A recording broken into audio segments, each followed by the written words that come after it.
ہمیں جوائن کیا ہے انٹرنیشنل لا ایکسپرٹ احمد بلال صوفی صاحب نے ٹیلی فون لائن پر. آپ کا بہت بہت شکریہ سر اپنا قیمتی وقت ہمیں دینے کے لیے. اور ہمیں جوائن کر رہے ہیں کراچی سے بریگیڈیئر ریٹائر حارث نواز صاحب, سینئر تجزیہ کار ہیں. آپ کا بھی بہت بہت شکریہ سر اپنا قیمتی وقت دینے کے لیے. اور سابق سفارتکار ضمیر اکرم صاحب ہمیں لاہور سے جوائن کر رہے ہیں, آپ کا بھی بہت شکریہ. احمد بلال صوفی صاحب, آپ سے آغاز کرنا چاہوں گا. انٹرنیشنل لا کی وائلیشن کھلم کھلا پاکستان میں بھارت کر رہا ہے, ثبوت بھی سامنے آ گئے, پاک افواج کی جانب سے رکھ دیے گئے ہیں. قانونی طور پر پاکستان کی پوزیشن کیا ہے؟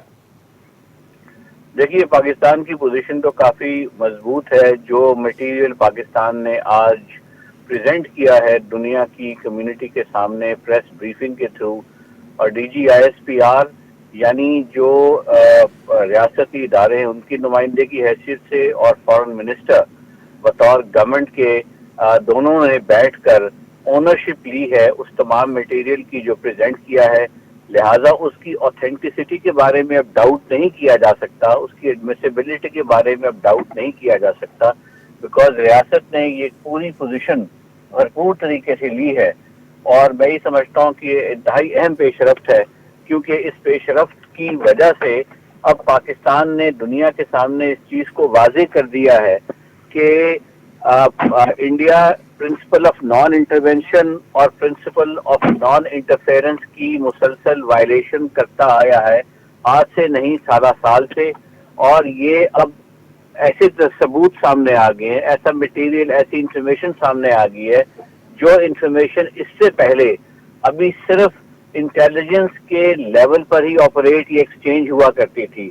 تو پاکستان کی حکومت نے یہ فیصلہ کیا ہے کہ اس انفارمیشن کو سامنے سفارتی سطح پر بھی رکھ دیا جائے, تاکہ یہ چیز ازر من شمس ہو جائے کہ انڈیا کی انٹرونشن ویل ڈاکیومنٹڈ ہے, اور یہ محض پاکستان کی الزام تراشی نہیں ہے, پاکستان کی ریاست کا ویسے ہی ایک اسپیکولیٹو ایلیگیشن نہیں ہے. اس ایلیگیشن میں سبسٹنس ہے, اس ایلیگیشن میں ڈیپتھ ہے, اس ایلیگیشن یہ ساری لیگلی ویریفائبل ہے.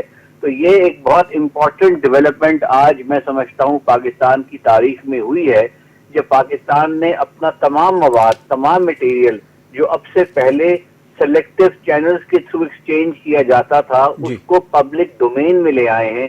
انٹیلیجنس بیس انفارمیشن کو گیدر کرنے کے بعد اسے پبلک, سفارتی ڈومین, سیاسی ڈومین اور لیگل ڈومین میں رکھ دیا ہے.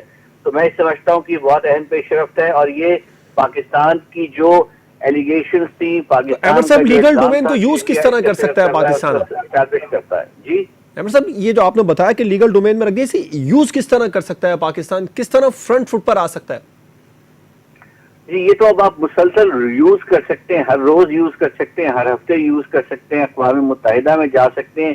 50 کئی ہزاروں کی تعداد میں بین الاقوامی ادارے ہیں, انٹرنیشنل آرگنائزیشن جن کو آپ کہتے ہیں. آپ نے یہ جو ثبوت رکھے ہیں یہ صرف ایک کتابچے کی فارم میں نہیں سرکولیٹ ہونے چاہیے. ان ثبوتوں میں, اس مٹیریل میں, اس مواد میں بے شمار مختلف آرگنائزیشنز کی جورسڈکشن کا تعلق بنتا ہے.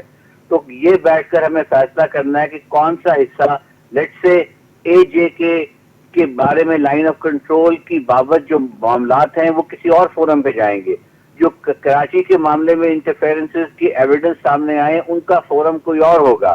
جو اسی طرح انٹرفیرنس بلوچستان میں سامنے آئی ہے یا اسٹاک ایکسچینج کا دھماکے ہیں, ان کے لیگل فورم اور سیاسی فورم ایک بھی ہو سکتے ہیں, الگ الگ بھی ہو سکتے ہیں.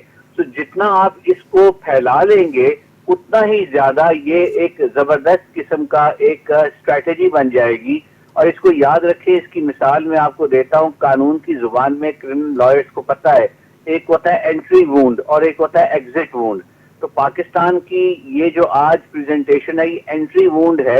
اس کے بعد اس کا جو ایگزٹ ہوگا وہ اتنے زیادہ شدید, کچھ مہینوں کے اندر اگر اس کو پراپر طریقے سے یوٹیلائز کیا گیا تو انڈیا, آپ دیکھیں گے گلوبل پریشر انڈیا پہ بہت زیادہ جنریٹ ہو جائے گا. ٹھیک ہے.